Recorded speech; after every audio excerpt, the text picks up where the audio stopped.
வணக்கம் நண்பர்களே. டைனமிக் சேனல்ல இன்னைக்கு நம்ம பார்க்க போற வீடியோ என்ன அப்படின்னா, சேட்டலைட் இமேஜ எப்படி காம்போசிட் பண்றது அப்படின்னு பார்க்க போறோம். ஸோ சேட்டலைட் இமேஜ ஃபர்ஸ்ட் எதுக்கு காம்போசிட் பண்ணணும் அப்படின்னு பார்த்தோம்னா, இப்போ சேட்டலைட் வந்து இமேஜ் கேப்சர் பண்ணும். எர்த் அப்சர்வேட்டிங் சேட்டலைட் எல்லாம் இமேஜ் கேப்சர் பண்ணும். ஆனா அது கேப்சர் பண்றது பார்த்தீங்கன்னா, டிஃபரெண்ட் ஸ்பெக்ட்ரல் பேண்ட்ஸ்ல கேப்சர் பண்ணும். ஸோ நமக்கு தெரியும் மொத்தம் வந்து ரெசல்யூஷன பத்தி நமக்கு தெரியும். So spatial resolution, spectral resolution, radiometric resolution, temporal resolution தெரியும். ஸோ அதுக்கு என்னென்ன அப்படின்னு சொல்லிட்டு அடுத்தடுத்த வீடியோஸ்ல பார்ப்போம். ஸோ இதுல முக்கியமான வந்து ஸ்பெக்ட்ரல் ரெசல்யூஷன் எடுத்துக்கிட்டோம் அப்படின்னா என்ன அப்படின்னா ஒரு ஒரு பேண்ட்லயும் ஒரு கலர், ஒரு வேவ் லெங்க்த்லயும் ஒரு கலர் இருக்கும். ஸோ ஃபார் எக்ஸாம்பிள் ரெட் கலருக்கு வந்து ஒரு வேவ் லெங்த் இருக்கும், கிரீன் கலருக்கு ஒரு வேவ் லெங்த் இருக்கும், ப்ளூ கலருக்கு ஒரு வேவ் லெங்த் இருக்கும். ஸோ அதுக்கப்புறம் இன்ஃப்ரா ரெட், எக்ஸ்ரே, ஸோ இது மாதிரியான ஒரு கலருக்கும் ஒரு வேவ் லெங்த் இருக்கும். ஸோ நம்மளுடைய விசிபிள் ரேஞ்ச் வந்து 0.3 to 0.7 நானோமீட்டர். ஸோ அந்த ரேஞ்சில் வந்து விப்ஜிஆர் அப்படின்னு சொல்லுவோம். Violet, blue, indigo, violet, blue, red, orange இந்த மாதிரியான கலர்ஸ் எல்லாம் வந்து விசிபிள் ரீஜன்ல இருக்கும். ஸோ அதில் வந்து ஒரு பேண்டுக்கும் ஒரு கலரில் வந்து சேட்டலைட் வந்து இமேஜ் கேப்சர் பண்ணும். ஸோ அதனால இப்போ ஃபார் எக்ஸாம்பிள் நம்ம லேண்ட்செட் இமேஜ் எடுத்துட்டோம் அப்படின்னா இது வந்து ஒரு மல்டி ஸ்பெக்ட்ரல் அதில் இருக்கக்கூடிய சென்சார் வந்து ஒரு மல்டி ஸ்பெக்ட்ரல் சென்சார் அப்படின்னு சொல்லுவோம். மல்டி ஸ்பெக்ட்ரல் சென்சார் அப்படின்னா ஸோ அது வந்து மோர் தேன் 2 ஸ்பெக்ட்ரல் பேண்ட் இமேஜஸ் வந்து அதில் இருக்கும். ஸோ சிங்கிள் ஸ்பெக்ட்ரல் இமேஜ் அப்படின்னா பேங்க்ரோமேட்டிக் இமேஜ்னு சொல்லுவோம். அது பிளாக் அண்ட் ஒயிட்ல மட்டும் இருக்கும். ஸோ மல்டி ஸ்பெக்ட்ரல் இமேஜ் அப்படிங்கிறது மோர் தேன் 2 30க்குள்ளே இருந்துச்சுன்னா ஸோ அது வந்து மல்டி ஸ்பெக்ட்ரல் பேண்ட் சொல்லுவோம். மோர் தென் 30 இருந்துச்சுன்னா அது வந்து ஹைப்பர் ஸ்பெக்ட்ரல் பேண்ட் அப்படின்னு சொல்லுவோம். ஸோ இப்போ மல்டி ஸ்பெக்ட்ரல் பேண்ட்ல ஒரு என்ன சொல்றது, ஒரு கலரும் ஒரு பேண்ட்ல இருக்கும். ஸோ நமக்கு நம்ம ஐஸ்ல பார்த்தோம்னா ஒரு கலரும் டிஃப்ரெண்டா தெரியுமா? எல்லா கலர் நம்ம பார்த்தோம்னா red colour, blue, yellow, orange எல்லாமே பக்கத்துல வச்சாலும் நமக்கு தெரியும். பட் சேட்டலைட்டோட ஒரு ஸ்பெக்ட்ரல் இமேஜ் வந்து ஒரு பேண்ட்ல ரெட் கலர் மட்டும்தான் ரிஃப்ளெக்டன்ஸ் இருக்கும், இன்னொரு பேண்ட்ல வந்து எல்லோ கலர் ரிஃப்ளெக்டன்ஸ் இருக்கும், இன்னொரு பேண்ட்ல வந்து ப்ளூ கலர் ரிஃப்ளெக்டன்ஸ் இருக்கும். ஸோ அது எல்லாத்தையுமே நம்ம காம்போசிட் பண்ணா மட்டும்தான் நம்மளால ஒரு இமேஜ் வந்து நம்ம நார்மலா இப்ப பார்க்கறது வந்து ஆர்ஜிபி இமேஜ்னு சொல்லுவோம். ரெட், கிரீன், ப்ளூ இமேஜ்னு சொல்லுவோம். ஸோ அந்த இமேஜ்ல பார்க்கணும்னா அந்த பேண்ட் எல்லாமே நம்ம வந்து காம்போசிட் பண்ணணும். ஸோ அதுக்கு வந்து red colour band, blue colour band, green colour band 3 band இருந்தா போதும். இன் அடிஷன் டு தட் நமக்கு வந்து இன்ஃப்ராரெட் பேண்டும் அப்படிங்கிற ஒன்றும் தேவை. ஸோ இன்ஃப்ராரெட் பேண்ட் வந்து ரெட் கலர்ல கொஞ்சம் அல்ட்ரா ஒரு ஹையர் இதுல இருக்கும். ஸோ அது இருந்துச்சுன்னா இமேஜை அனலைசிஸ் பண்றதுக்கு வந்து ரொம்ப யூஸ்ஃபுல்லா இருக்கும். ஸோ நம்ம காம்போசிட் பண்றதுல வந்து 3+1 அதாவது மினிமம் 3+1 பேண்ட் வச்சு நம்ம காம்போசிட் பண்ணி இமேஜ் அனலைசிஸ் பண்ணோம்னா நம்மளோட ரிசல்ட் வந்து கொஞ்சம் நல்லா இருக்கும். ஸோ முக்கியமான விஷயம் என்னன்னா இந்த ஸ்பெக்ட்ரல் பேண்ட் பண்ணும்போது காம்போசிட் பண்ணும்போது ஒரே ஸ்பேஷியல் ரெசல்யூஷன்ல இருக்கக்கூடிய பேண்ட்ஸை தான் நம்ம காம்போசிட் பண்ணணும். ஸோ என்னன்னா பேங்க்ரோமேட்டிக் இமேஜ் இப்போ லேண்ட்செட் எடுத்துக்கிட்டிங்கன்னா எல்லா பேண்டும் 30 மீட்டர் ஸ்பேஷியல் ரெசல்யூஷன் இருக்கும். பட் பேங்க்ரோமேட்டிக் இமேஜ் மட்டும் 15 மீட்டர் ஸ்பேஷியல் ரெசல்யூஷன் இருக்கும். ஸோ இதையும் நீங்கள் வந்து மெர்ஜ் பண்ணலாம், பட் காம்போசிட் பண்ணக்கூடாது. அதுக்கு இன்னொரு ப்ராசஸ் வந்து பேண்ட் ஷார்ப்பனிங் சொல்லிட்டு ஒரு ப்ராசஸ் இருக்கும், அதை பண்ணணும்.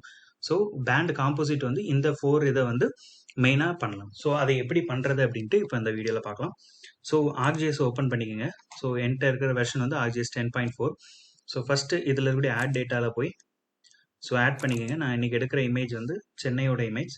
ஸோ நான் சொன்னேன்ல பேண்ட் 2 வந்து ரெட்டு, அதுக்கப்புறம் க்ரீனு, அதுக்கப்புறம் பேண்ட் 4 வந்து பேண்ட் 2 வந்து ப்ளூ, 1 வந்து கோஸ்டல் ப்ளூ, 2 வந்து ப்ளூ, 3 வந்து க்ரீனு, அதுக்கப்புறம் 4 வந்து ரெட்டு, 5 வந்து இன்ஃப்ரா ரெட். ஸோ நான் வந்து 2, 3, 4, 5 இந்த 4 பேண்டையும் எடுத்துக்கிறேன். ஸோ அதை ஆட் பண்ணிக்கோங்க.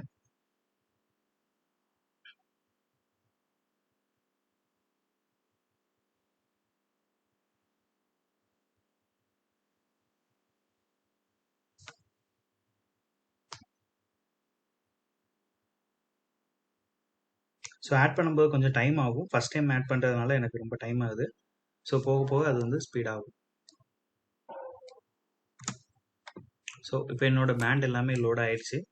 ஸோ இப்போ பார்த்தீங்கன்னா இது வந்து என்னன்னு சொல்லிட்டு நமக்கே தெரியாம தான் இருக்கும். ஸோ இதெல்லாம் ஒரு பேண்ட். ஸோ அது என்ன பேண்டுன்னு அப்படின்னு பார்த்துக்கலாம். ஸோ இது வந்து ப்ளூ, 2 வந்து ப்ளூ கலர் பேண்டு, அதுக்கப்புறம் 3 வந்து கிரீன் கலர் பேண்டு. ஸோ இதில் வந்து ப்ளூ பேண்டில் வந்து ப்ளூ கலர் ரிஃப்ளெக்டன்ஸ் அதிகமாக இருக்கும், கிரீன் பேண்டில் வந்து கிரீன் கலர் ரிஃப்ளெக்டன்ஸ் அதிகமாக இருக்கும். இது வந்து ரெட் பேண்டு. ரெட் பேண்டில் ரெட் கலர் ரிஃப்ளெக்டன்ஸ் அதிகமாக இருக்கும். இது வந்து இன்ஃப்ராரெட். இன்ஃப்ராரெட்டில் வெஜிடேஷன் வந்து ரொம்ப கிளியராக தெரியும். ஸோ அதுக்காக இந்த 4 பேண்டையும் நம்ம எடுத்துக்கோம். ஸோ காம்போசிட் பண்ணுறதுக்கு வந்து 2 மெத்தட் இருக்குது. ஒன்று வந்து ஈஸியரான மெத்தடு, இங்கே மேலே இருக்கக்கூடிய டூல் பாக்ஸ்லேயே இருக்கும். ஸோ இன்னொரு மெத்தட் வந்து நீங்கள் டூல் பாக்ஸை செப்பரேட்டாக வச்சு அந்த டூல் பாக்ஸுக்குள்ளே போய் நீங்கள் காம்போசிட் பண்ணணும். ஸோ ஃபஸ்ட்டு இன்றைக்கி நம்ம வந்து ஈஸியான மெத்தட் பார்க்கலாம்.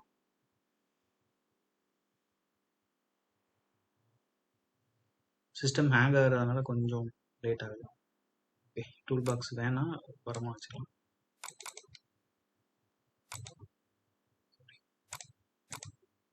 சரி, ஓகே. இப்போ என்ன பண்ணோம்னா இந்த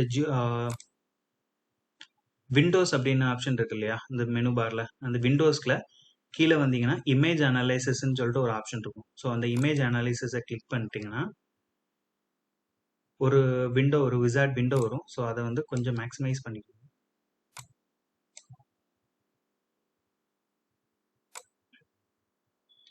ஓகே, ஸோ இப்போ அந்த 4 ஃபைலுமே செலக்ட் ஆயிருக்கு.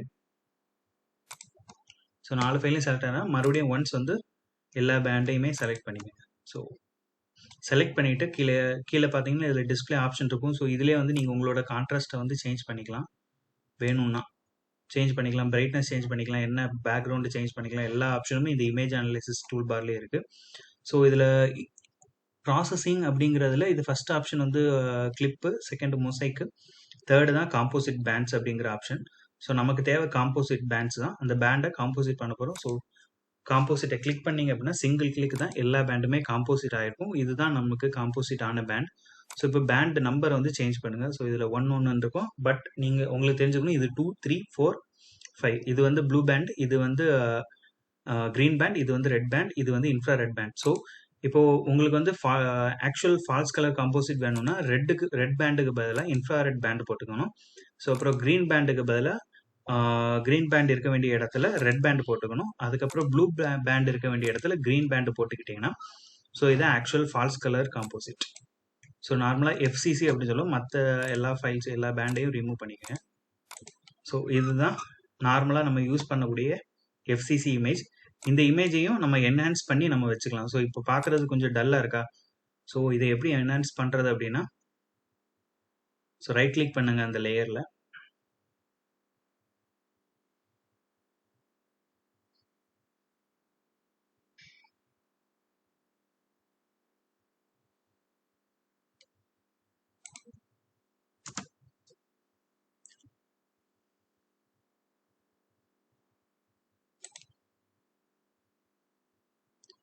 ஓகே, சிஸ்டம் ஹேங் ஆகுது. ஸோ ரைட் கிளிக் பண்ணி ப்ராப்பர்ட்டிஸ்னு ஒரு ஆப்ஷன் இருக்கும். ப்ராப்பர்ட்டிஸை கிளிக் பண்ணிங்கன்னா ஸோ இப்போ ஒரு விசார்ட் பாக்ஸ் வரும், ஒரு டயலாக் பாக்ஸ் வரும். ஸோ அந்த டயலாக் பாக்ஸில் வந்து இமேஜோடைய ப்ராப்பர்ட்டிஸ் எல்லாமே இருக்கும். அதனுடைய டிஸ்பிளே இருக்கும். ஸோ அதனுடைய சோர்ஸ் ஃபைல் இருக்கும். ஸோ அதனுடைய சிம்பாலஜி இருக்கும். ஸோ உங்களுக்கு என்னென்ன மாதிரியான சேஞ்சஸ் எல்லாம் பண்ணணுமோ அப்படிங்கிறத இந்த ப்ராப்பர்ட்டிஸில் போய் நீங்கள் வந்து சேஞ்ச் பண்ணிக்கலாம். ஸோ இதுதான் லேயர் ப்ராப்பர்ட்டிஸ். இதில் ஜென்ரல் இன்ஃபர்மேஷன்ஸ் எல்லாம் இருக்கும். சோர்ஸில் பேண்டனுடைய இன்ஃபர்மேஷன் மெட்டா டேட்டா எல்லாமே இருக்கும். ஸோ அதுக்கப்புறம் இதான் கீ மெட்டா டேட்டா. ஒரு பேண்டனுடைய இன்ஃபர்மேஷன் எல்லாமே அதில் இருக்கும். ஸோ எக்ஸ்டெண்ட் வந்து இதனுடைய எக்ஸ்டெண்ட்டை குறிக்கும். ஸோ நமக்கு தேவை வந்து சிம்பாலஜிக்கு வந்துருங்க. ஸோ சிம்பாலஜி வந்த அப்புறம் ஸோ இதில் எதுவுமே இதில் சேஞ்ச் பண்ணோன்னா உங்களுக்கு வந்து டிஃப்ரெண்ட் ஃபால்ஸ் கலர் காம்போசிட்டில் வரும். ஸோ இதில் வந்து ஸ்ட்ரெச்னு ஒரு ஆப்ஷன் இருக்கும். இது வந்து அந்த ஸ்பெக்ட்ரல் ஸ்ட்ரெச் அப்படின்னு சொல்லுவோம். ஸோ இந்த ஸ்ட்ரெச்சில் வந்து நீங்கள் இஸ்ரீ அப்படின்னு ஒரு ஆப்ஷன் இருக்கும். அதை கிளிக் பண்ணிவிட்டு அப்ளை கொடுத்தீங்கன்னா ஸோ இமேஜ் வந்து கொஞ்சம் நல்லா என்ஹான்ஸாக இருக்கும். ஸோ இதே நீங்கள் வந்து ஹிஸ்டோகிராம் ஸ்பெசிஃபிகேஷன் கொடுத்தீங்கன்னா அது வேற மாதிரியான எக்ஸ்டென்ஷன் இருக்கும், ஸ்பெக்ட்ரல் எக்ஸ்டென்ஷன் இருக்கும். ஸோ லேப்டாப் கொஞ்சம் ஹேங் ஆகுது.